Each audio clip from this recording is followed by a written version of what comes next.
dapat berkumpul walaupun kami di tempat yang beda, tapi Engkau menyertai kami dan Engkaulah menyatukan kami di dalam persekutuan ini. Sekarang tiba saatnya kami ingin mendengarkan firman Tuhan. Kira Roh Kudus yang berbicara kepada setiap kami, berilah kami hikmat dan pengertian terhadap kehendak Tuhan. Pakailah hamba-Mu yang banyak kelemahan ini dapat menyampaikan firman-Mu dengan jelas. Dalam nama Tuhan Yesus Kristus kami berdoa. Amin. Jemaat yang dikasih Tuhan, hari ini saya akan sharing tentang Yakobus pasal 1.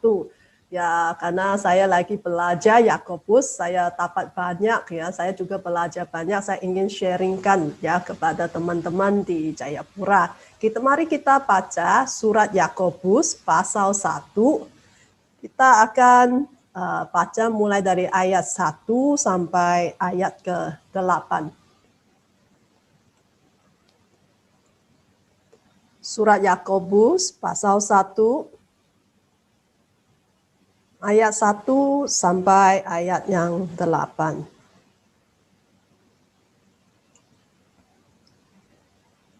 Oke. Salam dari Yakobus, hamba Allah dan Tuhan Yesus Kristus kepada kedua-belah suku di perantauan. Saudara-saudaraku, anggaplah sebagai suatu kebahagiaan apabila kamu jatuh ke dalam berbagai-bagai pencobaan. Sebab kamu tahu bahwa ujian terhadap imanmu itu menghasilkan ketekunan. Dan biarkanlah ketekunan itu memperoleh buah yang matang, supaya kamu menjadi sempurna dan utuh dan tak kekurangan suatu apapun. Tetapi apabila di antara kamu ada yang kekurangan hikmat, hendaklah memintakannya kepada Allah, yang memberikan kepada semua orang dengan murah hati dan dengan tidak membangkit-bangkit. Maka hal itu akan diberikan kepadanya. Hendaklah memintanya dalam iman dan sama sekali jangan bimbang. Sebab orang yang bimbang sama dengan gelombang laut yang diombang-ambingkan kian kemari oleh angin. Orang yang demikian janganlah mengira bahwa ia akan menerima sesuatu dari Tuhan. Sebab orang yang mendua hati tidak akan tenang dalam hidupnya. Ya, jemaat yang dikasih Tuhan, kalau kita baca ya di Perjanjian Baru ya, banyak surat-surat ini di ayat pertama sudah dicantum dengan alamat yang jelas ya, kepada siapa dan juga pengirimnya ya, tidak sama dengan kita ya. Kalau kita tulis surat itu kita harus baca sampai selesai baru tahu pengirimnya siapa ya. Di Perjanjian orang Yahudi kebiasaan mereka ayat pertama sudah cantum kepada siapa dan pengirimnya siapa, penulisnya siapa. Nah, di sini surat Yakobus ditulis oleh Yakobus. Nah, Yakobus ini bukan muridnya Yesus, ini adiknya Yesus, Yakobus. Dia adalah seorang yang sangat berhikmat. Dia yang pimpin sidang di Yerusalem. Di Kisah Para Rasul, dia seorang yang sangat berhikmat. Di sini dia catat dia sendiri adalah hamba Allah dan Tuhan Yesus Kristus. Ya. Walaupun dia adiknya Yesus, dia mengakui dia adalah hambanya Yesus. Nah, siapa dia menulis surat ini? Dia tulis kepada 12 suku perantauan ya. Nah, di zaman itu orang Yahudi ya kan mereka dijajah oleh Romawi ya, pemerintahan Romawi. Jadi kerajaan Romawi itu besar sekali. Jadi karena kerajaan ini besar, jadi orang Yahudi ini lihat kesempatan. Kesempatan apa? Untuk berbisnis. Karena orang Yahudi punya kemampuan bisnis yang luar biasa. Jadi dalam perantauan ini, mereka itu tersebar ke mana-mana, banyak-banyak kota. Nah, mereka berdagang. Jadi surat ini ditulis kepada orang-orang Kristen Yahudi yang ada di kota-kota lain. Nah, di sini apa yang Yakobus tulis kepada mereka. Di sini Yakobus mengatakan di ayat 2, saudara-saudaraku, anggaplah sebagai suatu kebahagiaan apabila kamu jatuh ke dalam berbagai-bagai pencobaan. Nanti ke sini kata pencobaan itu di bahasa Inggris kita bahasa Inggrisnya trial, ialah ujian, ya. Nah, trial sama godaan, di sini katakan pencobaan. Pencobaan dan godaan itu sangat berbeda, ya. Trial sama temptation dan godaan ini sangat berbeda. Bedanya apa? Kalau trial ialah apa? Trial itu datang dari luar. Ya, di sini Yakobus sangat yakin satu hal, dimanapun Anda orang Kristen berada, pasti akan menghadapi banyak ujian. Ya, di sini kata, nah ujian ini, trial ini datang dari luar. Kalau godaan itu datang dari mana? Datang dari manusia lama kita, ya kebiasaan lama kita, atau pikiran, perasaan lama kita. Jadi tujuan trial, ujian ini untuk apa? Nah, kita kalau di sekolah ya, kita banyak guru-guru di sini. Di sekolah ada ujian, tujuannya apa? Supaya siswa kita bisa lulus ya, belajar sesuatu dan bisa lulus. Nah, ini ya maksudnya. Kalau trial, pencobaan ini, ya ujian ini supaya tujuannya lah supaya kita orang Kristen bisa lulus ujian. Tapi godaan lain. Tujuan godaan itu bukan supaya Anda lulus, supaya Anda gagal. Nah, ini bedanya. Jadi Yakobus bilang, kita sebagai orang Kristen, ya apalagi lagi merantau di tempat lain, ada banyak pencobaan, banyak ujian. Nah, tetapi waktu ujian itu penderitaan ya, dimaksud di saya sini kan trial itu penderitaan datang itu, kita harus bagaimana? Di sini katakan harus anggaplah sebagai suatu kebahagiaan. Kita bisa pikir, bukankah kita orang Kristen kita sudah percaya Tuhan, ya ada damai sejahtera, ya damai sejahtera. Kenapa hidup orang Kristen ada kesulitan, ada penderitaan? Kita harus ingat satu hal, ya Tuhan Yesus juga katakan kepada kita, walaupun kita tinggal di dunia ini, tapi kita bukan dari dunia ini, ya. Kita sudah milik Tuhan, kita dari Tuhan. Jadi keberadaan orang percaya di antara orang tidak percaya itu membuat orang tidak percaya itu kelihatan buruk. Ya, misalnya lah, ya tiap tahun ya waktu saya masih di Jayapura setiap kali ada ujian nasional ya guru-guru Kalam Kudus jaga di sekolah lain langsung ada ketegangan. Kenapa? Karena kita harus jujur, tidak bisa curang, harus jujur. Ya, kita melakukan yang benar, betul tak? Tapi apakah dunia suka kita lakukan benar? Langsung mereka sudah tak suka. Kenapa? Karena kita lakukan benar menunjukkan ya menunjukkan mereka melakukan yang buruk. Jadi pasti dunia ini tidak suka kita. Jadi banyak pandangan, mungkin banyak penderitaan akan kita hadapi. Nah, sekarang bagaimana kita menghadapi ujian-ujian ini? Ya, di sini Yakobus tadi ayat 2 katakan, anggaplah sebagai suatu kebahagiaan. Ya, anggaplah bagaimana? Anggap itu berarti di dalam pikiran kita ya, di dalam pikiran kita harus pikirkan, ya kita harus kontrol, mengendali pikiran kita. Karena pikiran kita akan kendali perasaan kita.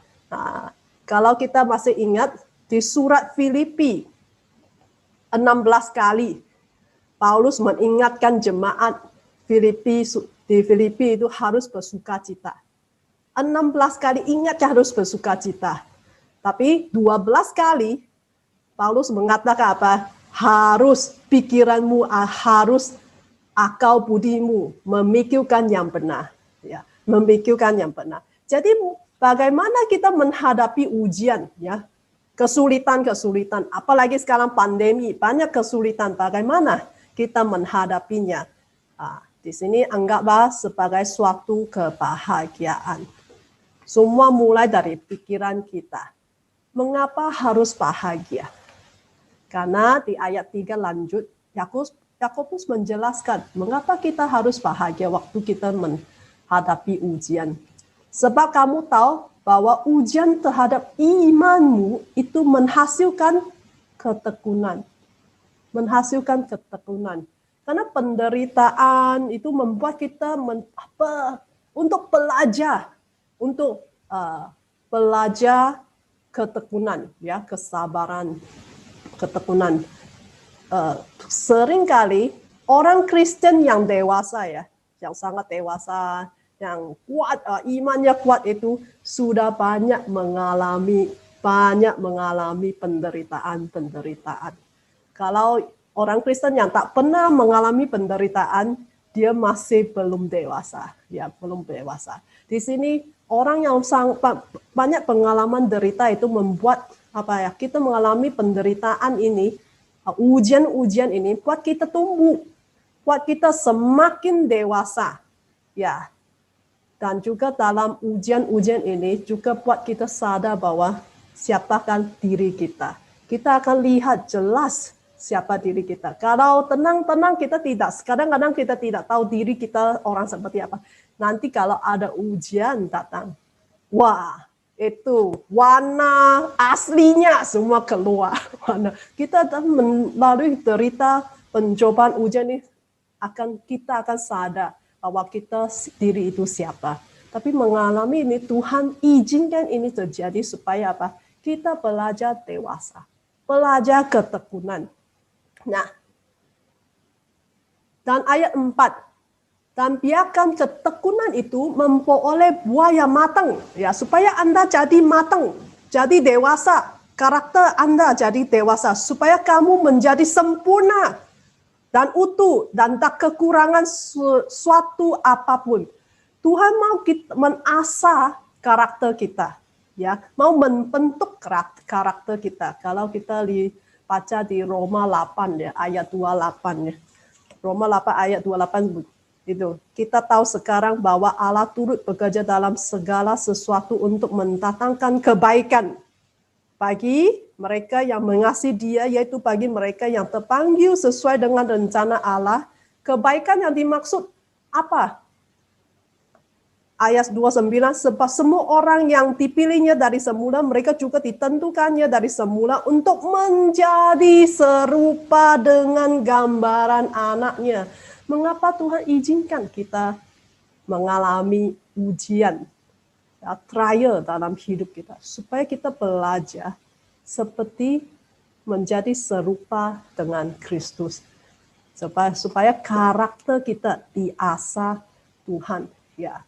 Ya, menjadi serupa dengan Kristus, menjadi dikata di Yakobus ini menjadi sempurna, persis seperti pada awal di Kejadian bagaimana Tuhan menciptakan manusia menurut rupa dan gambarnya. Tuhan mau kita jadi begitu. Selain ketekunan, apa yang kita perlu waktu kita menghadapi ujian, ya, trial, pencobaan ini, selain ketekunan apa yang kita perlu? Selanjutnya, Yakobus menulis, tetapi apabila di antara kamu ada yang kekurangan hikmat, hendaklah memintanya kepada Allah. Jadi waktu kita lagi derita, kita harus belajar ketekunan. Kedua, kita perlu hikmat. Kita perlu hikmat untuk melihat jelas kenyataan ini sebenarnya apa. Dan apabila menghadapi masalah, kita harus bagaimana respon. Kita perlu hikmat, ya. Nah, sekarang bagaimana kita memperoleh hikmat? Kalau di dunia ini kita memperoleh hikmat dari mana? Dari pendidikan, ya, dari pengalaman, ya. Tapi di sini Yakobus ngajak kita apa? Kita harus cari hikmat di tempat yang betul, yaitu di ayat 5 tadi, mintakannya kepada Allah. yang memberikan kepada kita semua orang dengan murah hati. Mintalah sumber hikmat, yaitu Allah. Nah, Allah sangat rela memberikan kepada kita dengan murah hati, ya. Nah, murah hati Allah akan memberikan kepada kan tidak mempanggil-panggil. Maksudnya apa? Allah tidak akan mengkritik Anda. Wah, kamu ini tidak pintar. Tidak. Tuhan tak akan kritik kita kalau kita minta hikmat. Dia sangat murah hati akan memberikan kepada kita. Nah, dan jadi kita harus cari hikmat di tempat yang benar. Hikmat adalah apa? Hikmat adalah mengerti bagaimana Allah melihat perkara-perkara yang kita hadapi ini. Bagaimana memiliki sudut pandang Tuhan kalau waktu kita menderita. Nah, selanjutnya, waktu kita meminta kepada Tuhan, kita berdoa kepada Tuhan, Yakobus mengingatkan kita satu hal lagi. Ada satu hal yang akan menghalangi doa kita. Yaitu apa? Di ayat 6. Hendaklah ya memintanya dalam iman dan sama sekali jangan bimbang. Berarti jangan ragu. Kenapa jangan ragu? Sebab orang yang ragu, orang yang bimbang sama dengan gelombang laut yang diombang-ambingkan kian kemari oleh angin. Kalau kita ragu, kita minta pada Tuhan, kita ragu-ragu, ya, kita ragu kemampuan Tuhan, kita akan jadi tidak tenang. Kita akan gampang tergoyang, ya. Orang yang demikian janganlah mengira bahwanya akan menerima sesuatu dari Tuhan. Kalau kita ragu-ragu, kita berdoa minta kepada Tuhan, kita tidak akan dapat apa yang kita mintakan. Ya, sebab orang yang mendua hati tidak akan tenang dalam hidupnya. Jadi kunci untuk berdoa adalah tidak bimbang. Bila kita meminta sesuatu dari Tuhan, kita harus pasti Tuhan akan memberikan. 2 hari lalu saya baca renungan dari Rick Warren, ya. Dia tulisnya bagus sekali. Dia kata ada beberapa perasaan yang bisa Anda selidiki, yang dapat membantu Anda untuk menyadari apakah Anda sedang meragukan Tuhan. Ya, pertama, ketika Anda tidak sabar setelah doa masih tidak sabar, itu menunjukkan keraguan Anda pada waktu Tuhan yang sempurna. Kalau kita tidak sabar, kita ragukan waktunya Tuhan. Ya. Ketika Anda menjadi kesal atau ketil, itu mengungkapkan keraguan Anda pada hikmat Tuhan. Saat Anda tenggelam dalam perasaan bersalah, guilty feeling, ya, itu mengungkapkan ketidakpercayaan Anda pada pengampunan Tuhan. Ketika Anda merasa tidak mampu, itu mengungkapkan keraguan Anda pada kekuatan Tuhan. Jadi, Yakobus mengajak kita harus berhikmat. Kita minta hikmat di tempat yang sama. Kita harus ingat bahwa Tuhan kita adalah Tuhan yang murah hati, yang sangat senang memberikan hikmatnya kepada kita. Ya, kita tahu hikmat Tuhan banyak di dalam firman Tuhan, di dalam Alkitab. Tuhan memberi hikmatnya seperti beri kepada Salomo, atau Salomo menjadi raja. Di dalam Tuhan menampakkan diri, bicara sama dia di dalam mimpinya. Tuhan tanya apa yang dia minta. Dia minta hikmat. Dan hari keesoknya langsung terjadi perkara apa? Ada 2 orang wanita bawa seorang bayi hidup dan seorang bayi mati. Ya, dua-dua klaim itu bayi hidup punya milik mereka. Yang bayi mati itu milik yang pihak yang kedua. Jadi, wah ini kasus yang sulit untuk bedakan. Tapi Tuhan memberi hikmat kepada Salomo. Salomo ambil pisau, belah bayi yang hidup ini jadi 2. Jadi separuh untuk ibu ini, separuh untuk ibu ini. Langsung ibu yang sebenar ini, ya, yang betul-betul mamanya bayi ini, lalu jangan menyakiti bayi ini, berilakan kepada perempuan itu. Langsung Salomo, inilah ibu yang sebenarnya. Jadi kita bisa minta hikmat dari Tuhan. Dalam pandemi ini saya rasa kita ini semua menghadapi kesulitan, ya. Ya, kenapa pandemi kita banyak berdoa, ya? Kenapa masih berlanjut? Masih apakah vaksin ini, apakah kita bisa taruh iman kita pada vaksin yang akan datang ini? Apakah memang berguna? Kita semua tidak tahu. Tapi Tuhan mau kita belajar ketekunan, belajar karakter kita dibentuk oleh Tuhan. Dan waktu kita tidak tahu apa yang harus kita lakukan, mintalah hikmat kepada Tuhan. Waktu kita minta kepada Tuhan, jangan ragu-ragu. Kita harus percaya Tuhan pasti berikan kepada kita. Ini ya, Alkitab ialah sebuah Alkitab itu memberi banyak hikmat kepada kita yang dunia ini tidak bisa memberikan kepada kita. Apa yang diajar di Yakobus ini semua sangat praktis sekali, ya. Surat Yakobus ini sangat praktis. Kadang-kadang kita begini, kita ini orang Kristen ada kelemahan begini. Kita malas belajar firman Tuhan. Kita malas belajar ya. Atau sudah baca Alkitab tidak mengerti. Atau sudah mengerti, tidak mau melakukannya. Nah, ini kelemahan kita. Mari Bapak Ibu, teman-teman ya, mari kita semua belajar. Bukan saya sudah sempurna, tidak. Saya juga belajar. Saya belajar banyak dari surat Yakobus. Saya harap kita semua belajar. Jangan sia-siakan waktu yang Tuhan berikan kepada kita.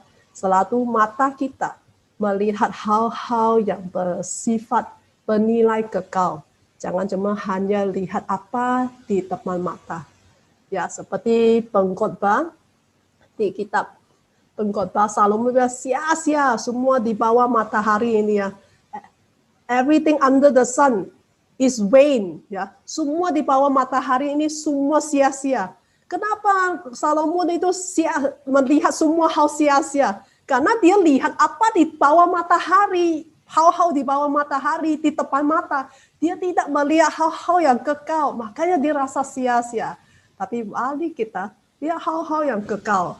Hal-hal yang kekal. Kalau kita ada pandangan hal-hal yang kekal, itu akan menentukan apa yang kita akan kerjakan hari ini. Ya, ini sharing saya. Mari kita berdoa. Bapa di surga, kami bersyukur malam hari ini Tuhan memberi kesempatan untuk kami belajar firman-Mu, kira apa yang kami belajar menjadi kekuatan. Kami tahu ini masa-masa yang sulit bagi kita, bagi negara kita, dan seluruh dunia. Tuhan, kira kami dalam masa sulit ini, kami mengandalkan Tuhan, mengandalkan hikmat Tuhan untuk melakukan apa yang benar di mata Tuhan. Berilah kami kekuatan dan kuatkan iman kami, dan selalu rendah hati mau dibentuk oleh firman-Mu. Berkatilah semua jemaat Tuhan yang sudah mendengarkan firman Tuhan, berkatilah pekerjaan, dan berkatilah keluarga dan pelayanan mereka. Dalam nama Tuhan Yesus Kristus kami berdoa. Amin.